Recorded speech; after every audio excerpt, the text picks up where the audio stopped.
I wanted to talk about tonight was why on earth would somebody ever plant a church? I mean, there's already lots of churches. It's also a personal question. Why would Donna and I be, as old people in our 60s, why would we be crazy enough to plant a church?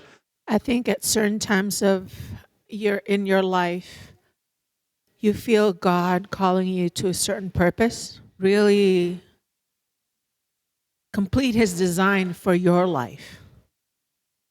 So that when you are called to plant a church, there's no guarantee that it'll work, but the part that will work is you. Hopefully. That you're changed through it. Yeah. And I think that's a part of God's calling, is that you will be changed through it. Not only will you change people, but you will change your own self through the Lord's work. Yeah. Did everybody hear that? And actually, I think you're describing our calls in general, and everybody is called. The question is, what are we called to, and are we willing to step out and fail in our calling? But I think you're right. It's to help people be transformed, and then you're transformed in the process. So my question would be, you and Donna plant churches, so how did you come about to start Planting a church? churches? Yeah, how did this come about for you and Donna? Yeah, what caused us to do it, we planted a church when we were young, in our early 30s, and it was a beautiful and a painful experience, kind of like having children. Incredible and also incredibly hard at times. The first time we church planted, I left after, and we had a successful church plant. We had a couple hundred people at one point.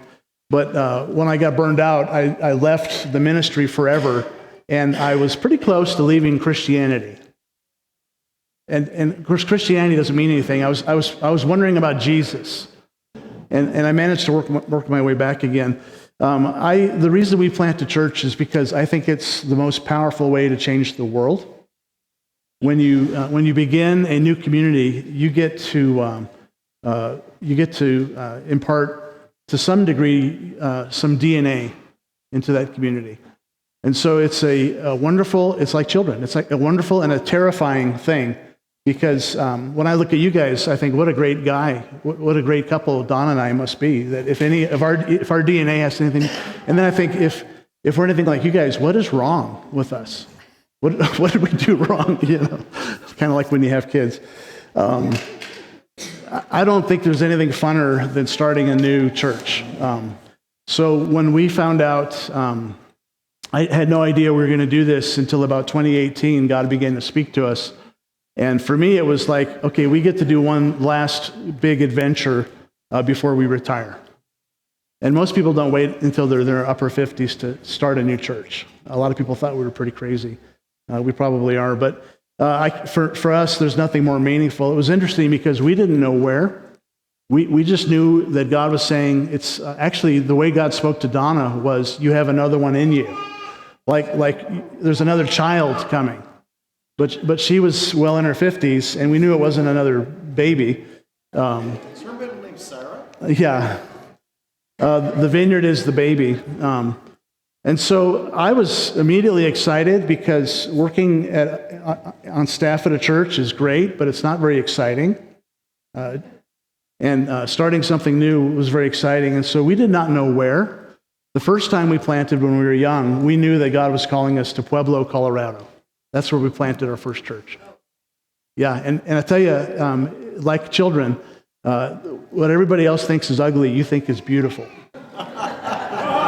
You were just down there last week. I thought Pueblo was the most beautiful city in the world. That old steel mill, and it was ours. We had a vision for it, and we wanted to change it. And there was a little bit of craziness there. I was so wrapped up in God doing a new work. I would actually pray that God would change the climate of Pueblo. Like the city would transform, and it wouldn't be ugly and deserty, but it would become a green city. And so I was crazy when I was young. Every time it rained, I'd be like, it's happening. Pueblo was going to become like a lush green town. Like Atlanta? Thank you so much for that, Sean. I have never thought of Pueblo being like Atlanta, but anyway. I told Donna, I said, the first time we planted, I was the one who had all the dreams and visions and the ideas, and you were busy having babies, and so you were gracious enough to follow my lead. I said, why don't you take the lead this time? And she said, I want to be not in Denver, but north of Denver, and I want to have a church with a coffee shop. So I said, sounds great. And I could have done anywhere. I would have been happy to go to another country. I would have been happy to go to New Mexico. So we came to Longmont, and that's a very long story, but it was pretty clear to us that God was saying, this is the place that you're supposed to do this. And so we started with one person, three, me and Donna and our son Dietrich. That was the initial church plant. And you don't, as somebody mentioned, as Diana mentioned, you don't really know if it's going to work or not. Just because you feel called to do something does not mean it's going to happen. And so that's half of the fun. But we've faithfully plugged away. It's amazing. People are amazing. And then this last year, things seem to be amping up.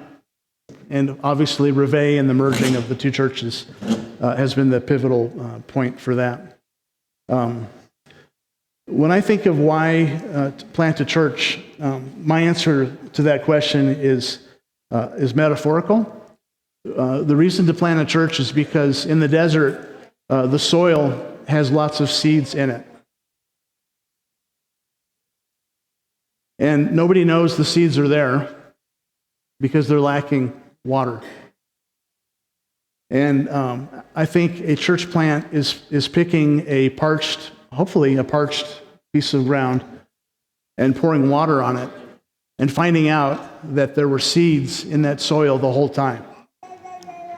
We didn't put the seeds there, but we brought water and we faithfully watered this tiny little postage stamp size plot. And then things began to spring up. Those things that spring up are called people. And people are flowers in the desert. And then you get a community, which is a field of flowers. So this is the desert this was like me and Donna. And then in the desert, the flower takes on different colors. Go to the next one. And then certain times of year, this is what happens. Now to me, this is why